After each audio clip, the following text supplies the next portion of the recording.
এই গাছটার কথা বাবা দাদা অনেকের মুখে শুনি। আমরা প্রায় আসি, এখানে আসি, ছবি উঠি, আবার দেখি যে অনেকেই আসতেছে। এক কথা এটা আমাদের ফুলবাড়ির ঐতিহ্য। আমার মনে হয় যে এইরকম ঐতিহ্যবাহী গাছ আমাদের বাংলাদেশে খুব বর্তমান বিরল। আমরা আসলে শুনেছি এর আগে যে একটি বিশাল শিমুল গাছ রয়েছে এই উপজেলায়।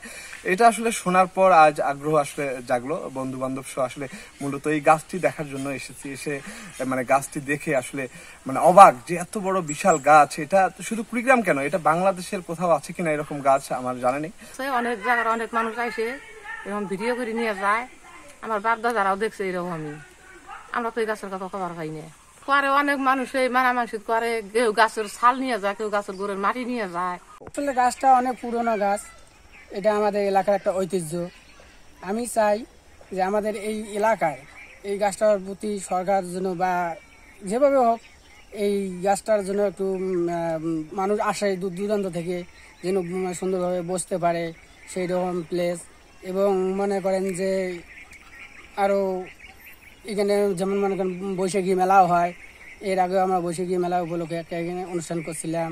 তারপরে নববর্ষ, এইভাবে এখানে কিছু কিছু অনুষ্ঠান করে, বাইরে থেকে লোকজন আসি, এই অনুষ্ঠান এখানে হয় আর কি। আমি জন্মের পর থেকে গাছটা এরকমই দেখি এবং আমার বাবার কাছেও শুনছি গাছটা ওই রকমই। এতটুকুই জানি, গাছের অনেক কী হয়েছে না হয়েছে আমার জানা নেই।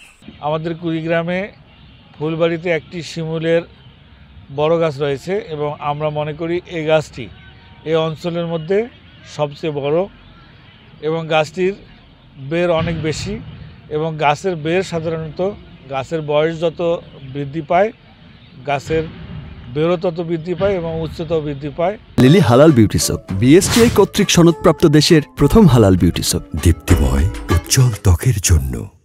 এই ধরনের গাছ পরিবেশ এবং প্রকৃতিতে গুরুত্বপূর্ণ ভূমিকা পালন করে।